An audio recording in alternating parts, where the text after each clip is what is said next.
Atlanta, AP. The Atlanta Falcons are in rare territory, sitting at 2-0 for only the 11th time in franchise history. There are plenty of things to be hopeful about, led by rookie Bijan Robinson.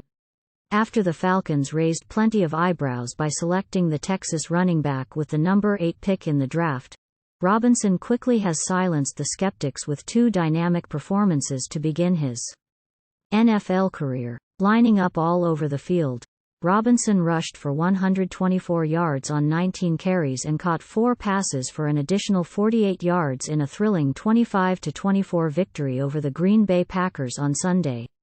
His totals through 2 weeks: 180 yards rushing, with an average of 6.2 yards per carry, and 10 catches for 75 yards, including his first career touchdown. 2 games does not make a career, of course, but Robinson's start has rejuvenated a franchise that hasn't had a winning season since 2017.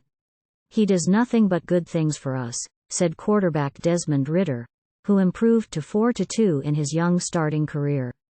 Robinson's biggest play against the Packers came on a 4th and inches call just before the 2-minute warning, with Green Bay clinging to a 24-22 lead.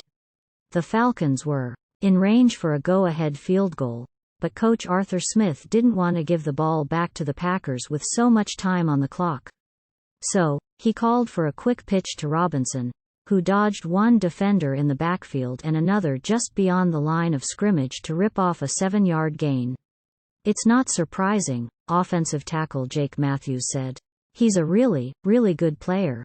4 plays later, Younghoe Koo booted a 25-yard field goal that capped the Falcons' comeback from a 24-12 deficit and left the Packers with just 57 seconds and no timeouts. 4 straight incompletions sealed the Atlanta victory. Now, before anyone starts penciling in the Falcons for the Super Bowl, it's worth noting they've started the season with 2 straight home games against rebuilding teams with even less experienced quarterbacks than Ridder. The Falcons stymied the Carolina Panthers 24-10 in the season opener, which was the NFL debut for number 1 draft pick Bryce Young. In Week 2, they rallied to beat a Packers squad that has replaced longtime fixture Aaron Rodgers with Jordan Love, who was making his 3rd career start. But the Falcons are starting to feel like they've turned the corner after a difficult rebuilding process. "We've got special guys in here at every level," said safety Jesse Bates, one of the biggest free agent signings of the offseason.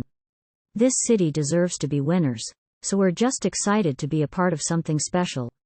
Robinson has teamed with second-year powerback Tyler Allgeier to provide a stellar 1-2 punch.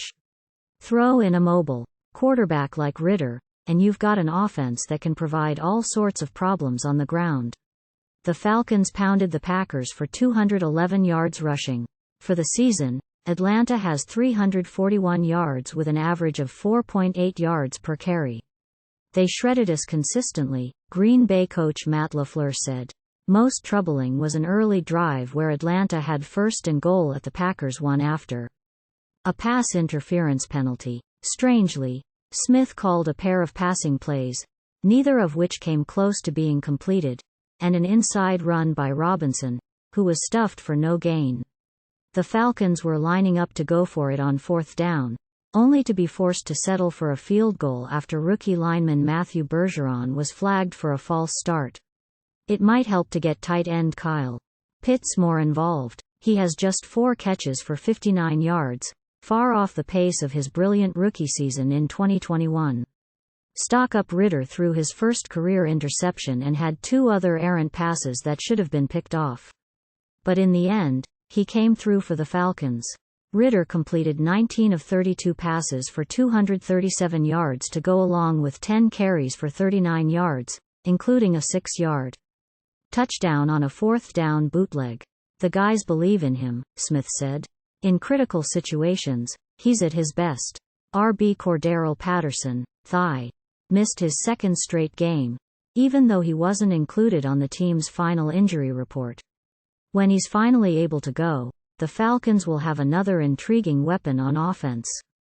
CB Jeff Okudah, foot, has yet to play, either, as he recovers from a foot injury sustained in training camp. Key numbers 3-0. The Falcons have started a year with 3 straight victories only 6 times in 57 seasons.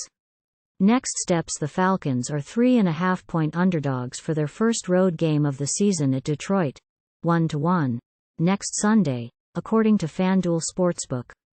After that, it's another road game at Jacksonville, 1-1, on October 1st before Atlanta returns to Mercedes-Benz Stadium the following week to host the Texans, 0-2.